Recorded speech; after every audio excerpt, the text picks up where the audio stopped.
स्वागत है आप सभी का एलजीएन के एक और प्रशिक्षण वीडियो में। मैं फिर से हाजिर हूं आप सभी के सामने एक नए विषय के अध्ययन के साथ। इस वीडियो में हम एक नए विषय की शुरुआत करेंगे। ये हमारे एलजीएन के सभी 16 विषयों में से एक सबसे ज़्यादा व्यवहारिक विषय है।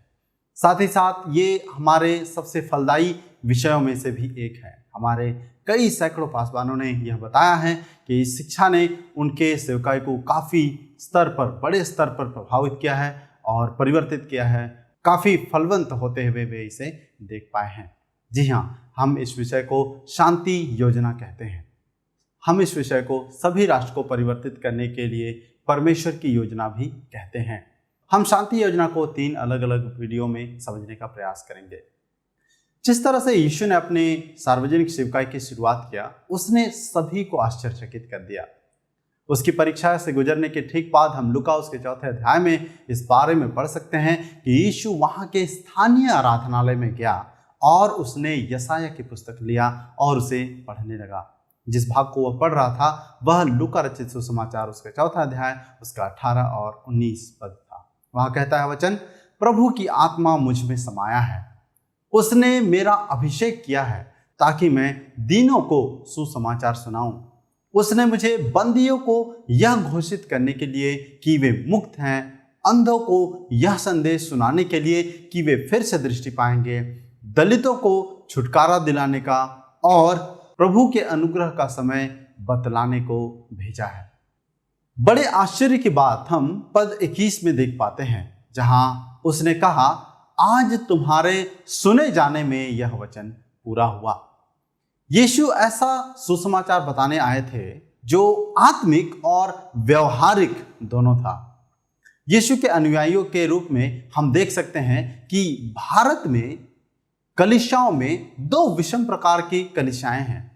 एक मुख्य धारा की कलीसियाएं हैं जो सामाजिक रूप से सक्रिय हैं, जो विद्यालय, अनाथालय, चिकित्सालय, क्लिनिक इत्यादि चलाने के द्वारा काफ़ी सक्रिय हैं, परंतु आत्मिक रूप से वे मृत हैं, जिसमें कोई वृद्धि या बढ़ोतरी नहीं है।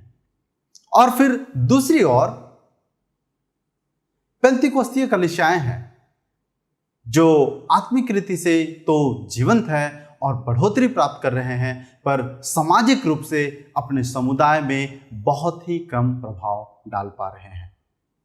लाइफ गिविंग नेटवर्क में हम स्वस्थ और संतुलित मंडलियों को देखना चाहते हैं जो समुदाय के आत्मिक और व्यवहारिक दोनों ही जरूरतों को पूरा करने में तत्पर हो। इस वीडियो में हम सीखेंगे कि कैसे हम रणनीति को लागू करके ऐसा कर सकते हैं। यीशु जो हमारे अच्छे चरवाहे हैं, उन्होंने इस पृथ्वी पर रहते हुए यह प्रदर्शित किया कि सेवा किस प्रकार से किया जाए।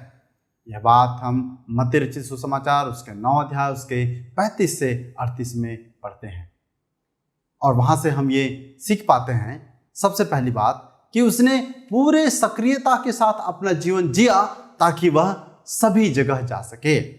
वह सभी नगरों और शहरों में होकर गुजरा।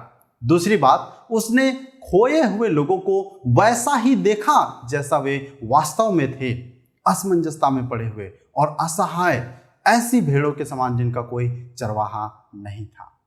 तीसरी बात, उनके प्रति स्पष्ट दृष्टिकोण ने यह निर्धारित किया कि वो उनके बारे में कैसा महसूस किया। उसने उन पर तरस खाया।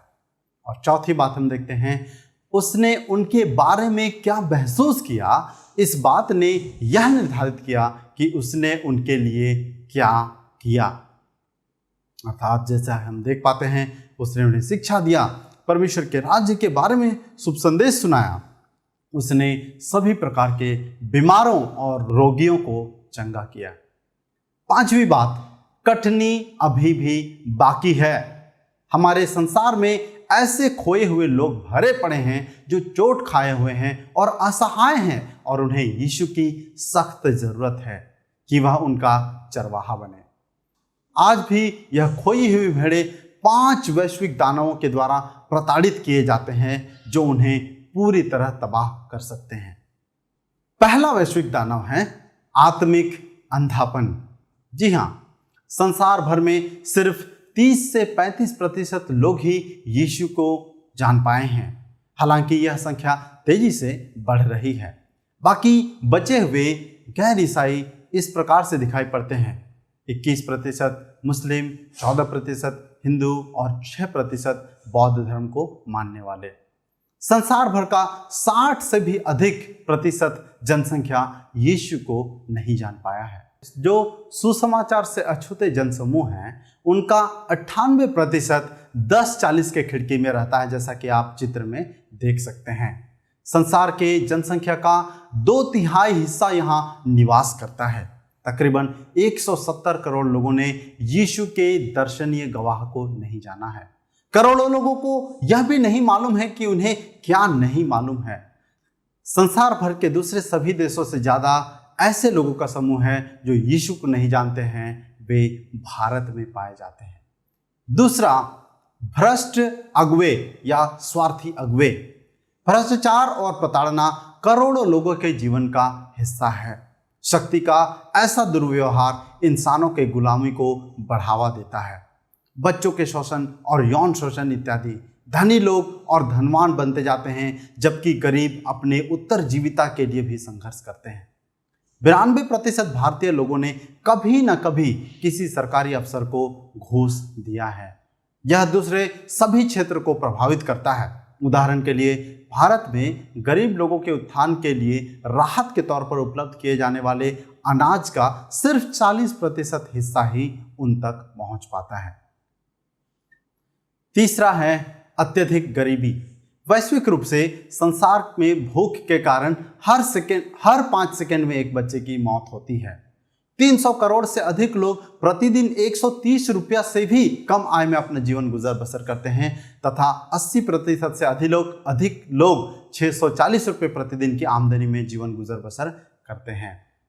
संसार का 1/3 हिस्सा झोपड़पट्टियों में जीवन गुजर बसर करता है। इस प्रकार से कई वंशानुगत गरीबी के चंगुल और चक्कर में फंसे हुए लोग हैं, जिनसे निकल पाना बहुत ही कठिन हो जाता है। चौथा दानव है रोकथाम करने योग्य बीमारियां। दूषित पानी, मलेरिया और एड्स के कारण प्रतिदिन 2,70,000 बच्चे मरते हैं। हर वर्ष रोकथाम करने योग्य बीमारियों से 1.1 करोड़ बच्चे मरते हैं, जिसमें भारत में ही सिर्फ 3 करोड़ लोग एड्स की बीमारियों के साथ अपना जीवन जी रहे हैं। वर्ष 2015 में रोकथाम करने योग्य बीमारियों से 12 लाख बच्चों की मौत हो गई। आप समझ सकते हैं आंकड़ा 1 लाख प्रति महीने। पांचवा दानव है निरक्षरता। संसार में तकरीबन 1 अरब लोग निरक्षर हैं, जिसमें 2/3 हिस्सा महिलाओं का है। आज 12.1 करोड़ बच्चों को शिक्षा नहीं प्राप्त हो पा रहा है। भारत में साक्षरता दर में पुरुषों के लिए 82% संख्या है, जबकि महिलाओं के लिए सिर्फ 65% महिलाएं ही साक्षर हैं। कोई भी सरकार, राजनीतिक दल या गैर सरकारी संगठन इतनी बड़ी नहीं है कि वह वर्तमान के इन 5 वैश्विक दानवों के समस्या का समाधान कर सके। सिर्फ जीवित यीशु के मंडली के पास ही इतना प्रेम, शक्ति और संसाधन है कि वे इन दानवों पर आक्रमण करें। क्यों? क्योंकि मंडली के पास सबसे ज्यादा सहभागिता है। दूसरा, सबसे बड़ा वितरण है। तीसरा, सबसे लंबा इतिहास है। चौथा, सबसे तेज बढ़ोतरी है। पांचवा, सबसे ऊंचा प्रेरणा है। छठा, सबसे मजबूत अधिकार है। और सातवां, सबसे सरल प्रबंधन है। और आठवां, सबसे महान सामर्थ्य है। यीशु हमारे द्वारा भी वह करना चाहते हैं जो उसने उनके लिए किया, जिन्हें इसकी सबसे अधिक जरूरत थी।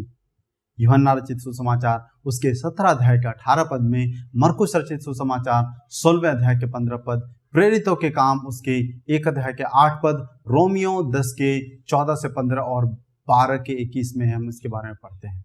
जॉर्ज बर्नार्ड शॉ ने इस प्रकार से कहा, सबसे बुरा पाप हमारे लोगों के प्रति उन्हें नफरत करना नहीं है, लेकिन उनके प्रति उदासीन होना है, और यही अमानवीयता का निचोड़ है।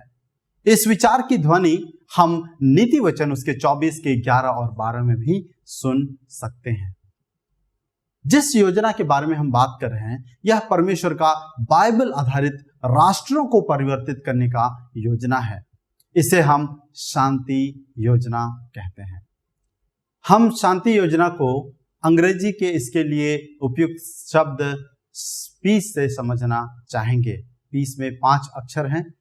पी अक्षर को हम ऐसे स्वस्थ मंडलियों की स्थापना करना जो आत्मिक अंधेपन को पराजित कर सके। साथ ही साथ हम यहाँ पे आपको पद का संदर्भ भी दे रहे हैं जिन्हें आप स्वयं देख सकते हैं। दूसरा अक्षर ई से हम सेवा करने वाले अगुओं को सशक्त करना सीखते हैं जो लोगों के देखभाल के प्रति समर्पित हों। अंग्रेजी के शांति के लिए इस्तेमाल शब्द के तीसरे अक्षर ए से हम समझते हैं। ए से हम गरीबी से बाहर आने के लिए स्वचालित समाधान के द्वारा गरीबों की सहायता करना सीखते हैं। चौथे अक्षर सी से हम देखभाल और बचाव के द्वारा बीमारों की देखभाल या परवाह करना सीखते हैं।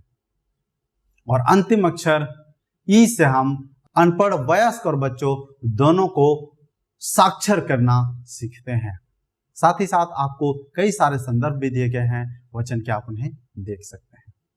हमारा लक्ष्य स्पष्ट है कि परमेश्वर की आराधना और शांति हर जगह फैलने पाए, कायम होने पाए। यीशु मसीह के मंडली के पास पवित्र शास्त्रीय आज्ञा है, सही संदेश है, सही योजना है, सही शक्ति और संसार भर तक यीशु के लिए पहुंचने की जिम्मेदारी है। वचन कहता है, बल्कि जब पवित्र आत्मा तुम पर आएगा तुम्हें शक्ति प्राप्त हो जाएगी और यरूशलेम में, समूचे यहूदिया और सामरिया में और धरती के छोरों तक तुम मेरे साक्षी बनोगे। इसे हम प्रेरितों 1:8 में पढ़ सकते हैं। हो सकता है आप सोच रहे होंगे कि मैं एक अस्पताल और विद्यालय बनाना चाहता हूं और काफी सारे पैसे कमाकर मेरे आसपास पाए जाने वाले गरीब और जरूरतमंद लोगों की सहायता करना चाहता हूं, लेकिन मेरे पास पैसे नहीं है, मेरे मंडली में लोग गरीब हैं। हमारे पास इससे बढ़कर शुभ संदेश है। शांति योजना की शुरुआत करने के लिए बहुत बड़े रकम की आवश्यकता नहीं होती है। हम इसे आगे विस्तार पूर्वक देखेंगे। हमने देखा कि शांति योजना क्या है।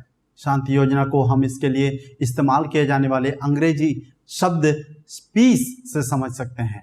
पीस शब्द का उच्चारण PEACE से होता है और हम इन्हें अलग अलग अक्षरों से समझते हैं। पी अक्षर से हम समझते हैं स्वस्थ मंडलियों की स्थापना। ई अक्षर से हम समझते हैं सेवक अगुओं को तैयार करना या सशक्त करना। ए अक्षर से हम समझते हैं अत्यधिक गरीब लोगों की सहायता करना। चौथे अक्षर सी से हम सीखते हैं बीमारियों में पड़े हुए लोगों की देखभाल करना। और अंतिम अक्षर ई से हम समझ सकते हैं वे लोग जो साक्षर नहीं है, चाहे वे वयस्क हो चाहे बच्चे हो, उन्हें साक्षर बनाना है, पढ़ने लिखने में सक्षम करना है। हम शांति योजना को आने वाले अगले वीडियो में 3 अलग अलग भागों में देख पाएंगे। इसे हम प्राथमिक स्तर, द्वितीय स्तर और साझेदारी स्तर में अलग अलग बांटते हैं। और यदि आप ये सोच रहे हैं कि मैं इन सारे कार्यों को करना चाहता हूं लेकिन मेरे पास पैसे नहीं है, तो जैसा मैंने आपको ऊपर बताया कि हम शांति योजना को अलग अलग स्तर पर बांट कर देखेंगे कि आप कैसे बिना किसी पैसे से या बहुत थोड़े रकम से शांति योजना की शुरुआत कर सकते हैं। मैं आशा करता हूं कि आप इस वीडियो से लाभान्वित हुए होंगे, शांति योजना का एक अच्छा परिचय आप समझ पाए होंगे और प्रोत्साहित हुए होंगे। अपने आसपास के परिस्थितियों को आप याद कर पा रहे होंगे कि अरे ऐसे बीमारी में पड़े लोग, ऐसे गरीबी में पड़े लोग, ऐसे बच्चे और वयस्क जो साक्षर नहीं हैं, जो पढ़ना लिखना नहीं जानते हैं, ये तो मेरे इर्द गिर्द भी पाए जाते हैं, मेरे सेवकाई क्षेत्र में भी पाए जाते हैं। जी हाँ, हम इनके मध्य ही आपको प्रभावशाली तरीके से सेवा कर पाने के लिए यह विषय बता रहे हैं। हम अगले वीडियो में और अधिक विवरण में इसके बारे में आपको बताएंगे। तब तक के लिए आप सभी अपने आसपास की परिस्थितियों के बारे में सोचें और विचार करें कि कैसे परमेश्वर आपको उन्हें समाधान करने के लिए प्रेरणा दे रहा है। आप सभी अपना ख्याल रखें।